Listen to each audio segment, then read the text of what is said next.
Hello students, welcome to my YouTube channel.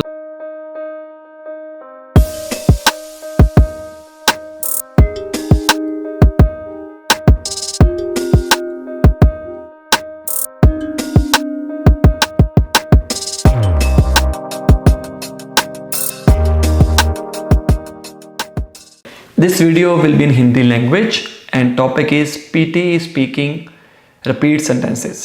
सबसे पहले repeat sentences के अंदर स्पीकिंग के साथ साथ लिसनिंग के भी स्कोर्स होते हैं और ये बहुत डिफ़िकल्ट टास्क माना गया है। कई बच्चों के लिए ये एक तरह की चुनौती है क्योंकि जब हमारे घर में इंग्लिश नहीं बोली जाती, एनवायरनमेंट इंग्लिश का नहीं होता, तो कई बार लिसनिंग भी हमारे को अच्छे से होती नहीं है। इसको कैसे इम्प्रूव करना है, सारी चीज़ें आपको मैं बताने वाला हूँ, पूरी वीडियो अंत तक देखना। सबसे पहले चलते हैं हमारी वेबसाइट के ऊपर। वेबसाइट आपकी आंखों के सामने है nikhilpte.com और हमारी वेबसाइट के ऊपर अगर आप लॉगिन करते हैं फर्स्ट टाइम के ऊपर आपको एक स्कोर्ड मॉक टेस्ट मिलेगा और साथ में 20 क्वेश्चंस फ्री मिलेंगे। इसके अलावा हमारे नंबर ऑफ पैकेजेस भी हैं। अनलिमिटेड प्रैक्टिस करिए हमारी वेबसाइट के ऊपर 1 मंथ के लिए 39 ऑस्ट्रेलियन डॉलर्स में और $25 ऑस्ट्रेलियन में 3 मॉक टेस्ट मिल जाएंगे और बाकी भी हैं अगर आप दोनों लेना चाहते हो। इसके अलावा घर में बैठ के study plan, before exam plan, एक दिन रह गया एग्जाम से पहले, उससे पहले आप ये बाय कर सकते हो। 1 दिन का प्लान है।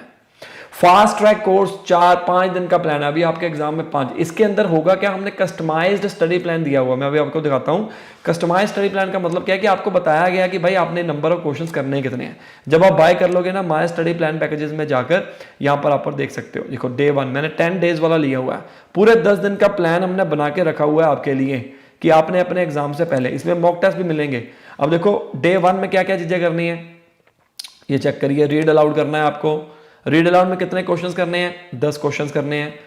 कई बच्चे क्या करते हैं, हमने सभी के मॉड्यूल बना के रखे हुए हैं कि हमने कैसे प्रिपरेशन करवानी है, ताकि आप एक ही मॉड्यूल के ऊपर ध्यान मत देते रहो। कई बार क्या होता है कि बच्चे ज्यादा ध्यान इसके ऊपर देना शुरू कर देते हैं और दूसरा वाला वीक हो जाता है। तो कस्टमाइज्ड स्टडी प्लान आप बाय कर सकते हो घर में बैठ के। तो आज का जो टॉपिक है रिपीट सेंटेंसेस। रिपीट सेंटेंस जो कि एक सेंटेंस 13 मार्क्स का होता है। 3 for content, 5 for oral fluency, 5 for pronunciation और अप्रोक्सीमेटली 5 to 10 क्वेश्चंस आते हैं आपके रियल एग्जाम में। एक एग्जांपल के तौर के ऊपर क्वेश्चन करते हैं। बिल्कुल हमने वैसा का वैसा बनाया हुआ है। The result of this study will be published next month.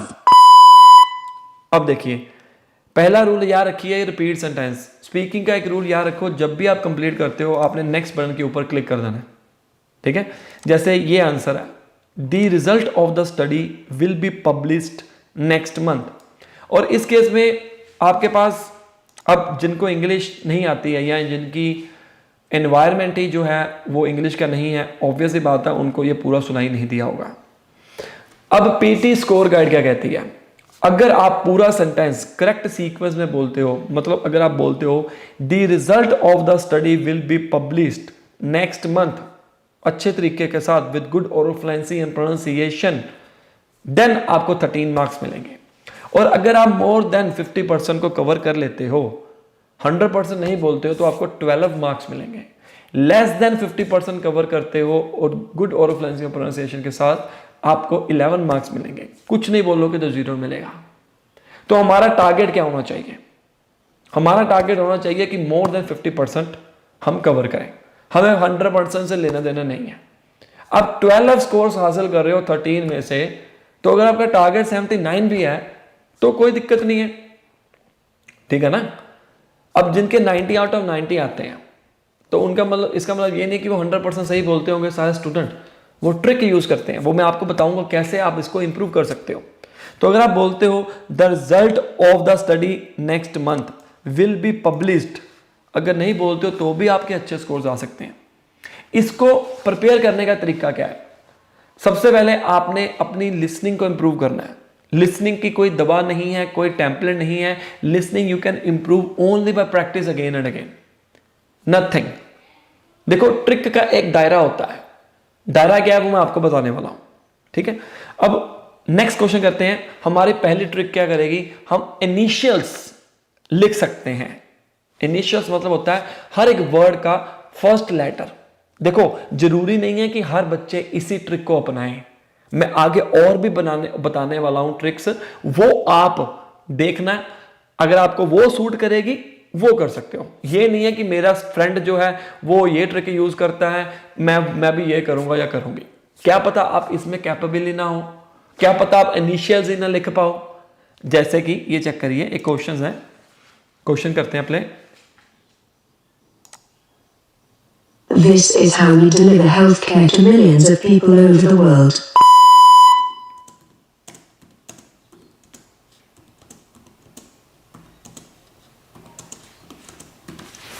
This is how we deliver healthcare millions people over the world. अब इसमें एक प्रॉब्लम पता क्या है, मैंने इनिशियल्स तो लिख लिए, लेकिन आपने देखा मैंने कितना टाइम लिया। ये आपको अपने माइंड के साथ कनेक्ट करना पड़ेगा कि जब वो बोलता है तब आप इसको कर पाओ, तब लिख पाओ। कई बच्चे एकदम से नहीं लिख पाते हैं, कई बच्चों की प्रैक्टिस हुई पड़ी है। अगर आपको ये ट्रिक कैपेबल नहीं हो, सब चीजें अपना के देखो। अगर आप फर्स्ट टाइम कर रहे हो या आपके लिसनिंग में स्कोर नहीं आ रहे हैं, सारी ट्रिक जो मैं अभी आपको बताने वाला हूं वो अपना के देखो। जो आपको सही लगेगा वो आप यूज करना शुरू करो। जरूरी नहीं धक्के से कि मैंने यही करना है। ये फर्स्ट ट्रिक है, इनिशियल्स आप लिख सकते हो। सो इससे आपकी पॉसिबिलिटी बढ़ जाएगी कि आप सही बोल पाओ। जैसे कि this is how we deliver health care millions of people over the world. This is how we deliver health care to millions of people over the world. मैंने नहीं बोला और मैंने टू नहीं बोला, कोई बात नहीं। क्लैरिटी का ध्यान जरूर रखना आपने। ये जरूरी नहीं है कि आप पूरा सेंटेंस पढ़ा। कई बच्चे ऐसे बोलेंगे this is how we deliver million over the world. अगर बैकएंड के ऊपर सुनाई ही नहीं दिया भाई तो नंबर कैसे आएंगे? नहीं आएंगे फिर, ठीक है ना। ये पहली ट्रिक है। अब दूसरी की बात करते हैं। दूसरी के अंदर क्या है कि हम हाफ सेंटेंस लिख लेंगे, हाफ सेंटेंस बोल देंगे। ज्यादातर आप कुछ भी कर सकते हो, फर्स्ट हाफ याद रख लो या फर्स्ट हाफ लिख लो, सेकंड हाफ याद रख लो, सेकंड हाफ लिख लो। होता क्या है, आप एक जनरल बात करते हैं कि अगर मैं भी प्रैक्टिस करता हूं, हमें लास्ट वाला याद रह जाता है। फर्स्ट वाला 2-3 वर्ड और लास्ट वाला 2-3 वर्ड। आपके साथ भी अगर ऐसा होता, नीचे कमेंट जरूर करना कि सर हाँ जी सर आपने बात बता दी है अच्छी वाली, ठीक है ना। तो मैं बात करता हूं रियलिटी की। तो हम करेंगे क्या, फर्स्ट हाफ लिख लेंगे, सेकंड हाफ बोल देंगे। अपने माइंड को उस हिसाब से प्रिपेयर करना है। कहते हैं पंजाबी में कहते हैं जेड़े रखते ने पैर दोहां बेड़ियां च लंघदे ना पार वैर ने। ये गाना है कि जो दो बेड़ियों में पैर रखते हैं ना वो पार नहीं होते, हमें एक ही बेड़ी के ऊपर पैर रखना पड़ेगा। बेड़ी मीन्स जो होती है शिप या पार कराने वाली, मुझे अब हिंदी में बताना नहीं आ रहा कि क्या कहते हैं उसको, बोट, उसको हम कहते हैं बेड़ियां। जिनको हिंदी पंजाबी नहीं आती उसके लिए बना रहा हूं, ठीक है। सो हमें एक ट्रिक अपनानी है अच्छे से, चार पासे हाथ नहीं मारने, ठीक है। मैं पंजाबी को बेसिकली बीच में इसलिए पंजाबी निकल आती है, ओके। सो हम करेंगे क्या, नेक्स्ट करते हैं।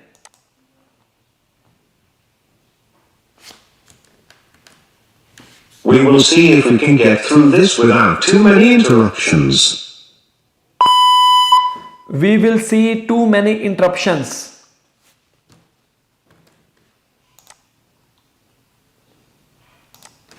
देखो, we will see too many interruptions.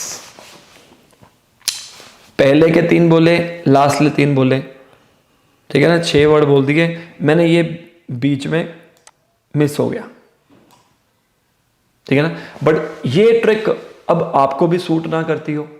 पहले 2 दिन, अब होता पता क्या है, मैं अपने स्टूडेंट को क्या एडवाइस करता हूं। वैसे तो मैं आपको सारी चीजें बता ही रहा हूं, फर्स्ट हाफ लिख लिया या सेकंड हाफ लिख लिया या आपने याद रख लिया। मैं स्टूडेंट को ये एडवाइस करूंगा कि जितना सुनाई देता है ना अपनी शॉर्ट टर्म मेमोरी में स्टोर करो, उसको बोलो। क्योंकि जब आप लिखने लगते हो ना तो आपका ध्यान जो है वो लिखने में चला जाता है, तो आप बोल नहीं पाते हो उसको। तो अगर मैंने ये सुनता हूं, ये देखो, we will see too many interruptions. We will see if we can get through this without too many interruptions. We will see through this interruptions too many interruptions. अगर कुछ वर्ड ऐड कर लेते हो तो भी कोई प्रॉब्लम नहीं है, ठीक है ना। कुछ वर्ड गलत बोल देते हो तो भी कोई प्रॉब्लम नहीं है।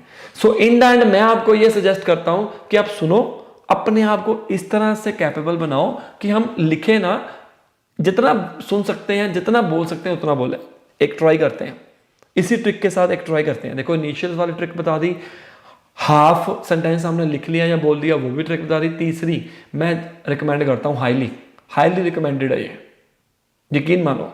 बाकी आप ये नहीं कर सकते हो, पहली बार कर लो, वो आपकी मर्जी है, वो आपकी कैपेबिलिटी के ऊपर है। क्वेश्चन करते हैं कि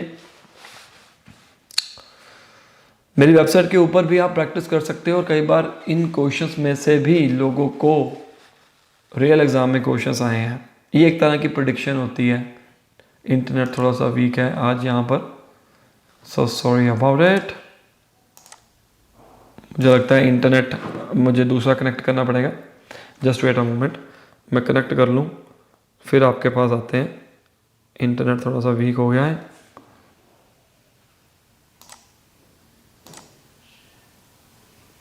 अपने मोबाइल फ़ोन के साथ मुझे कनेक्ट करना पड़ेगा। देखो मैं तो ऐसे बातें कर रहा हूँ आपके साथ जैसे कि आपके सामने बैठा हूँ। ये माहौल बनाना पड़ता है हमारे को। मैं कुछ काटूंगा नहीं बीच में इसके। निक iPhone 12, आपको भी पता लग गया मेरे पास iPhone 12 है। 14 Pro Max अभी नहीं लिया है। चलो थोड़ी बहुत बातें बीच में होनी चाहिए। ओके हम ट्राई करके देखते हैं। अरे भाई अभी तो चल जा। Yes, so sorry about it. The undergraduate students are taught a rigorous course in our psychology department. Undergraduate students totally rigorous in undergraduate department. The undergraduate students are totally rigorous in under department. कोई दिक्कत नहीं। At least हम बोलने की practice कर रहे हैं। देखो जितनी देर तक हमारी टंग से इंग्लिश नहीं निकलेगी ना, नहीं नंबर आएंगे। आप रिपीट सेंटेंस बोल ही नहीं पाओगे। इसीलिए मैं आपको ये सलाह देता हूं कि आप रीड अलाउड की ज़्यादा से ज़्यादा प्रैक्टिस करें। जितने वर्ड्स आप अच्छे तरीके के साथ बोल पाएंगे उतना ही आपको बेनिफिट होगा इस रिपीट सेंटेंस को बोलने भी। कई बार क्या होता है, हमारे को माइंड को सुन जाता है, हम बोल नहीं पाते। ट्राई करते हैं एक और। The quality of our accommodation is high, but it is still affordable for students. The quality of our accommodation is high, but is still affordable for students. The quality of our accommodation is high, but it is still affordable for students. पूरा सही बोला, ठीक है ना। देखो इस मेरे chances कितने बढ़ गए। It is obligatory for companies to provide details of their industrial processes. It is the duty to company to provide number of notes. It is obligatory। मुझे obligatory वर्ड सुना ही नहीं, मैंने बोल दिया it। क्या बोलना मैंने? It is the duty to company to provide number of notes। कोई बात नहीं। 10 में से अगर आप 1-2 अपना पहला टारगेट सेट करो। अब आपका टारगेट 6 है, 6 ईच है, 6.5 है या 7 ईच है, तो अगर मैं ऐसा भी बोल दूंगा ना 1-2 चल जाएगा। अगर 8 ईच का टारगेट है और इस तरीके से बोलोगे आपका लेवल लो है। सिंपल बात है, ठीक है ना। एक और क्वेश्चन करते हैं। He has found a job in a local newspaper agency. He has found a job in a local newspaper agency। अब आपने बोलना है ये क्वेश्चन। अभी मैं 3-4 क्वेश्चन प्ले करूंगा, आप बोलोगे। Speak it. It is important to take gender into account when discussing the figures.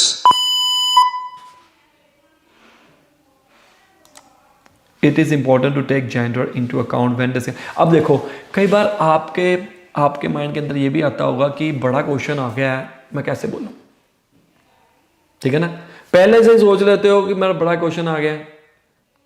हमने पूरा बोलना कहां पर है मुझे बताओ। आपको किसी ने कहा है कि आपने पूरा बोलना, नहीं बोलना है ना, तो आप मोर देन 50% को कवर करने की कोशिश करो। That's it, right.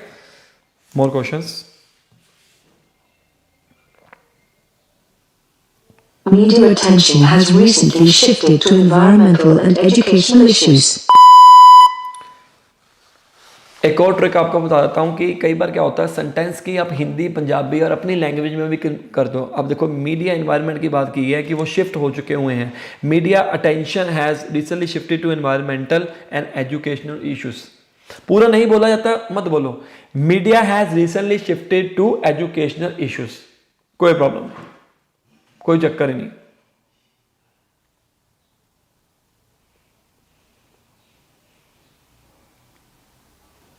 ठीक है ना। तो इस तरीके के साथ हमारी वेबसाइट के ऊपर आप प्रैक्टिस कर सकते हो। नंबर ऑफ पैकेजेस मैंने आपको ऑलरेडी बता दिए हैं, स्टडी प्लान भी बताया है, और अगर आप स्ट्रगल कर रहे हो आप हमारे से ऑनलाइन कोचिंग भी ले सकते हो। घर घर में हमने कोचिंग पहुंचा दी है। अगर आपको मेरे पढ़ाने का तरीका अच्छा लग रहा है, समझ रहे हो हर एक चीज़ को, तो टाइम क्यों वेस्ट कर रहे हो, right. So best of luck, और कांटेक्ट करने के लिए नंबर सामने दिया गया है। और मिलते हैं हम अगली वीडियो में। लाइक करो, शेयर करो, सब्सक्राइब करो। Best of luck.